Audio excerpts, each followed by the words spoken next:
It all changed for me when I was 12. I grew up going to the Church of England, and I was a boat boy. I used to carry around the incense when I was little. And I loved it, actually, the stillness, but I didn't think of myself as spiritual or anything. And then when I was 12, I had a spontaneous awakening. Life had always seemed very mysterious to me. And one day I went so deeply into it, just sitting on a hill in my hometown in the southwest of England, that I entered what I now call the deep awake state. And there was this profound love. It's like the whole universe is just full of this love, and it made a huge impression on me. And I guess in one way I've spent the whole of my life going, what the hell was that? And how can I go back, and how can I deepen it, and how can I share it? And now I have the privilege of travelling around the world sharing that experience that arose just naturally for me when I was 12.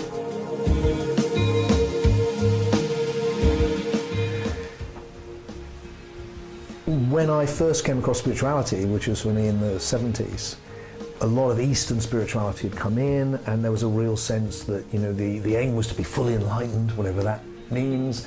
It was kind of funny because I felt our generation really questioned Western spirituality and were quite critical, and then adopted quite uncritically a whole lot of Eastern religion, really.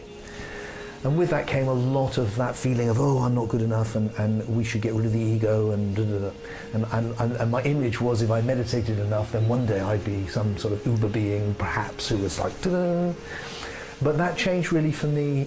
It changed for me when I became a parent, when I invested in the world, when I decided to actually be true to my own experience. And my own experience is that hasn't happened. What's happened is more interesting. I've actually fallen in love with the ambiguity of life. So I can see that Tim is a very vulnerable human being, as we all are. He's mixed. There's things about him which are great. There's things about him which he finds troubling. He's on a journey. He's becoming more conscious, which means he must already be unconscious. And I see that in everyone. And the phrase which I often use is, we're all great souls and we're all arseholes. We're all got that literally, that whole spectrum. That was a huge step forward for me, you know, because I didn't need to change Tim to discover the depths of my being, this oneness and love. And now I can share it with everyone and genuinely say, you can experience this, because if I can, you can. And then of course you do change yourself, but it's not a prerequisite. We're all changing. We all need to grow, and growing is a wonderful thing. But it's not the prerequisite for discovering your own deeper nature. That's already there. It makes a huge difference. The secret, one of the big secrets, I think, of why so many people experience the deep awake state and what I call the big love at my deep awakening retreats, which is really just very short weekend, is because right from the start, my message is, relax and be yourself. This is a safe space to be what you are. Don't try and pretend to be something spiritual. Just be you. If you're a quiet person, be quiet. If you're a loud person, be loud. If you're a nervous person, be nervous. If you're whatever you are. And then what happens is you can just see people very quickly go, oh, okay. And then there's another phrase I really like, which I use a lot, is that every heart assured of safety opens instantly. And that's my experience. So when you create that safe space and people go, let your personality be what it is, and for this special weekend, become conscious of something which is behind it and deeper, as well, not instead. That people very quickly just do. So that by Saturday night, we're all sitting there and everyone's just being themselves. And they're beautiful. And you can see that beauty in each other. And through the separate self, through the individual self, you're connecting with this place where there's one of us. And then the love kicks in. And there's something so natural about that. And it feels to me the future of spirituality is going to be one in which we embrace the individuality, not deny it, as has been the case for, well, hundreds and thousands of years, actually. You know, having kids made a huge difference to me, because I think before that I was more inclined to think, yes, spirituality is about waking up from this. So this is an illusion and all those very Eastern ideas. The minute I had my little baby girl in my arms, looking in her eyes, it was like, no, I'm here. And as I've been a parent, it's become more and more obvious to me just how crazy a lot of spirituality is. So, for instance, my test for a spiritual teaching is, would I teach it to my kids? Would I say it to my little girl, for instance? So, at the moment she's getting big, but when she was small and going off to school, would I be there going, the mind is a bad thing. If only you could stop thinking, you'd be enlightened. So she's off to school, am I going, hey darling, try not to think when you go to school? I'm not doing that. So if I'm not doing that with her, why am I doing it with me? Why would I think that's a good idea? Attachment. You shouldn't be attached. If you were not attached, you'd be enlightened.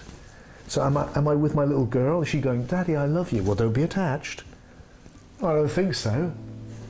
I'm completely attached. And where that's taken me, and there's lots of them like that, and where that takes me is a place where I go, look, like the mind. The mind is a great thing. If you stop thinking, you do not become enlightened, you become stupid. That's my experience. But if you're lost in your thoughts, if your thoughts are anxious, it can be hell. And we all know that. So thoughts are just thoughts. They're neither good nor bad. It depends what thoughts. But also there's the silence within which the thoughts are arising. So we can have both of those. The silence is there even when the thoughts are there. So we don't have to get rid of thinking. Thinking's it's taken us 13.8 billion years to arrive at the place where you and I can be here and capable of thinking. To suddenly think that's a huge mistake seems crazy to me.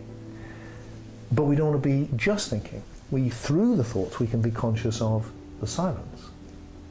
And with attachment, the same. It's like, as Tim, I'm attached to the people I love. And I care. And it hurts me if they suffer. And behind it, there's this place where I'm not attached already. I don't have to, because there's nothing, I couldn't be. It's so deep and so still that I'm free. Now, just being attached could be hell. But also being free, that feels like love. That feels like, that's what love is. Love is the ability to actually engage with the human adventure from this deep place.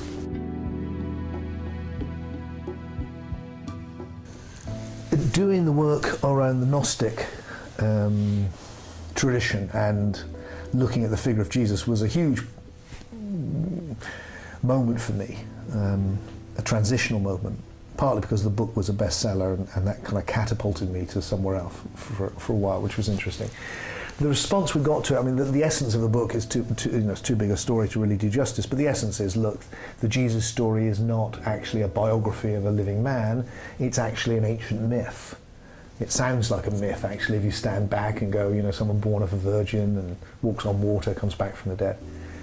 It sounds like a myth, and it is. It's an ancient myth. It's a pagan myth. It goes right the way back to Egypt.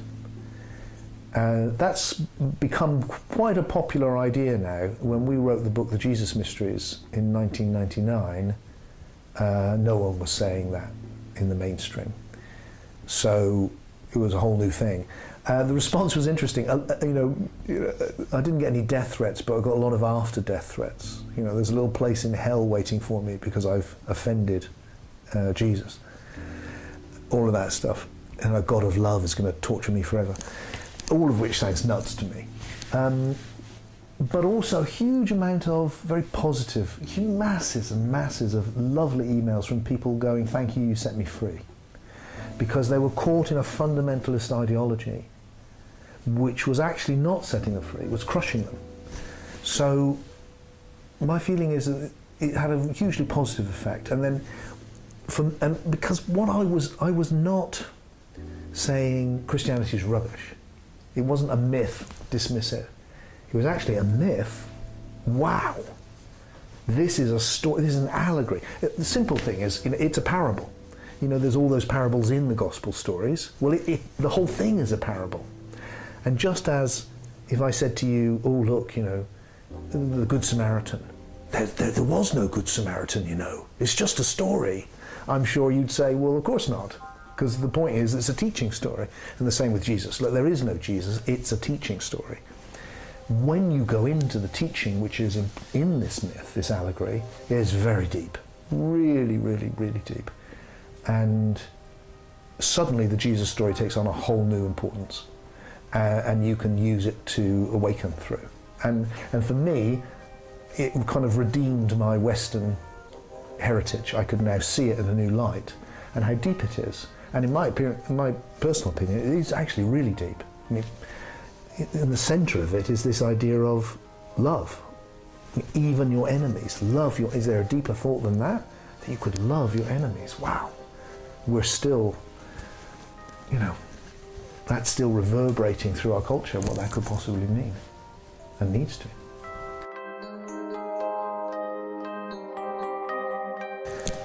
Well, my approach to parenting has been to trust the natural development of the kids and to see them on a journey very quickly. I think like most, probably I might have started off with some grand ideas about how I'd be as a parent, but very quickly all of that was out the window. And the reality is each individual soul is on a journey. And kids, one of the things about having kids is that you very quickly see they don't come in like a blank sheet that you can draw on. They come in fully formed. And your job is just to nurture their growth like a particular flower. And if it's a tulip, it's a tulip, and if it's a daffodil, it's a daffodil, and that's the way it is. And your job is just to make it a healthy one and to give it the nutrients it needs to flourish. And so my approach has been very much to try my best to be present and loving in an authentic way, and to allow my human vulnerability to be there, and to be so I can connect from the child within myself, whilst also showing the strength of an adult that you need, that child looks for, something protective. And then with the spirituality, I never mention it. Now, my daughter, she first came to one of my retreats because she wanted to when she was 13. She's run one with me in Tokyo. She came with her friend, who was 16, now they're 16, came to my last summer retreat because her friend wanted to come. And you can see this natural inquisitive nature. So my feeling is I've never talked about it in terms of this is the way it is, or you should think this. Or for me, it's always much more encouraging being open, exploring, thinking for yourself, being willing to take the risk of going down a particular road of thought that other people might not be, so that it's discovery. And then from that, I feel that there's the greatest chance that people can, in their own way, arrive at this awakening. Here's another thing, actually, which is really important around parenting. These are big questions, but human beings need to establish the separate self, the individual, personal self first, in my view. We wake up to the deep self through the personal self. And the personal self isn't in the way, it's more like the foundation. So you need a good, solid, healthy ego. That's the first thing you need. And then from the good, solid, healthy ego, you're much more likely to wake up to that which is beyond the ego, the transpersonal self, and be able to sustain it more. So the job with kids is not to open them up to the transpersonal. They've just come from that. The job with kids is to help them develop a good, separate, healthy ego. And then when they're ready, from that they will wake up to the transpersonal.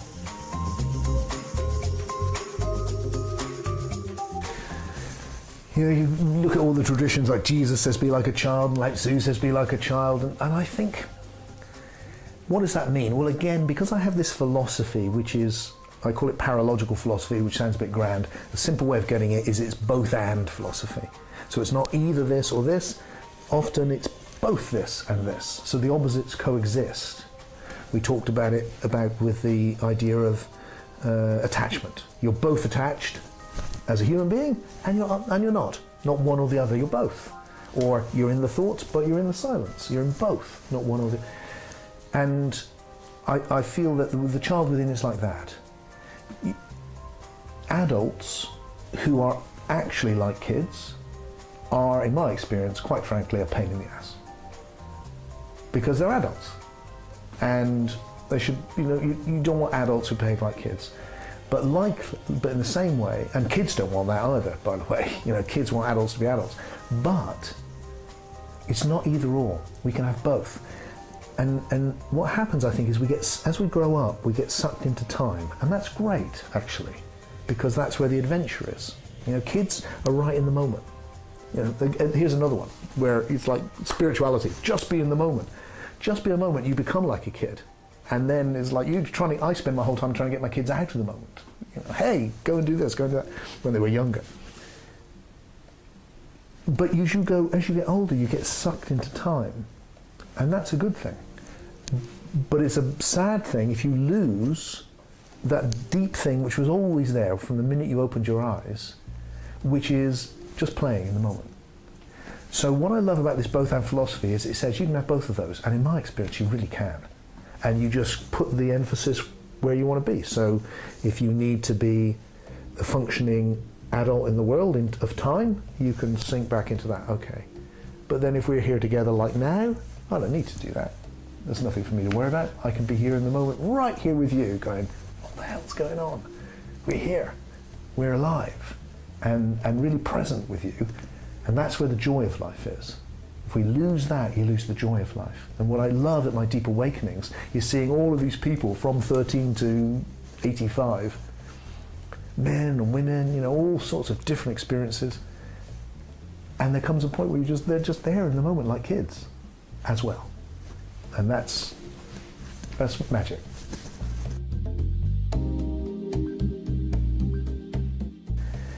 What I work with practically more and more is what I call soul-to-soul connection. Getting people to see each other, really to see each other, because normally we don't, and it takes a second, and we do. Just to go, oh look, here I am, Tim, this body, but what you're connecting with is something deeper. It's another conscious being. And you can't see it, but it's there.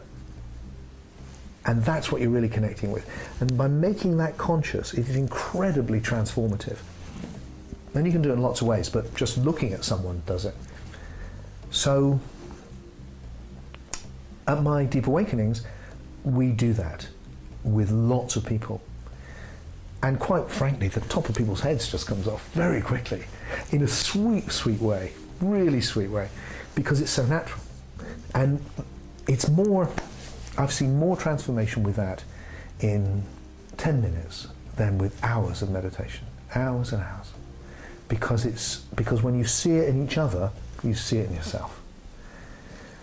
And the great thing about that is that, I love meditation. And it's a great way to sink into the stillness. But if you want the love, and I do, then connect with another person, because that opens up this visceral love, and it's physical too. It comes right down into the body. It's not some abstract thing. It's a real heart and body connection as well. So that, I've just been all over the world doing it, and everywhere, every single time, every time,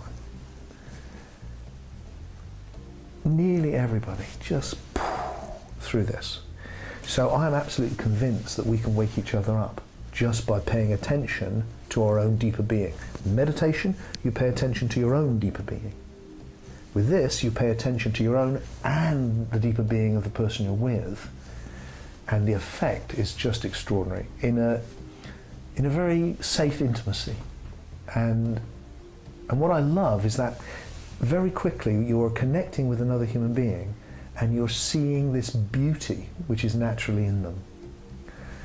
And generally, there's a moment, if you're doing that with quite a few people, there's a moment where people realize that other people are looking at them and seeing that beauty in them. And that's what we need. We need to know that we are beautiful.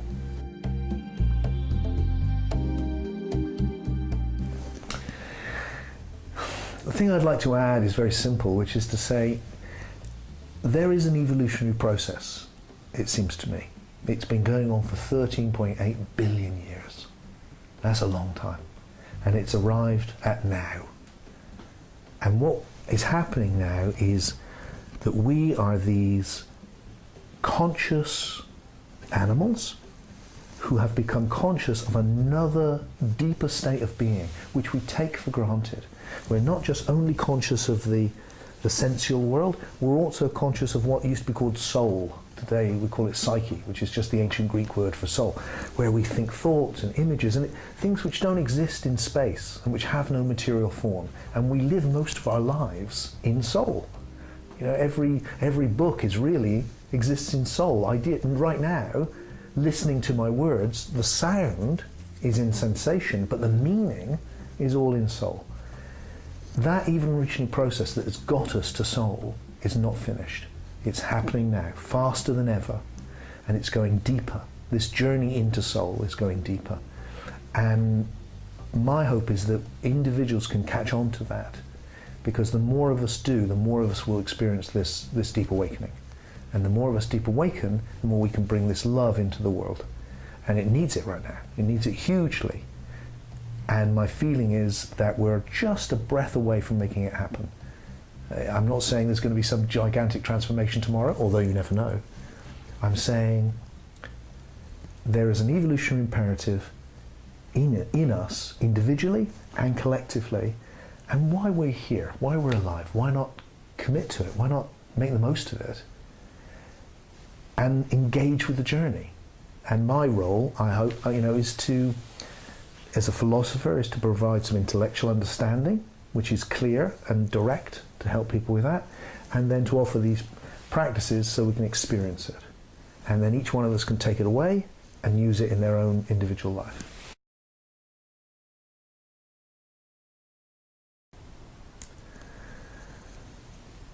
So here we are. I invite you to be conscious that you exist and that you're connecting, albeit across space and time, with me, and that I exist. But that the thing which I am that you're connecting with is not this form only. It's not the shapes and the colours. It's something deeper that you can't see. And that by connecting across space and time, something which you can't see is connecting with your deep self, which is also non-material, which has no form. It's being itself. Being is connecting with being. And if we are conscious of that deep connection behind everything, that deep stillness behind the movement, that big silence behind all the thoughts and the words, what arises, I have found, is a deep love of being. Not conditional love like liking or disliking, but an unconditional love of being for no reason. And that gives me the strength to make the journey of life. And I hope as you feel it here with me, it will give you the strength to dare to really engage with all your unique challenges on your unique journey of life.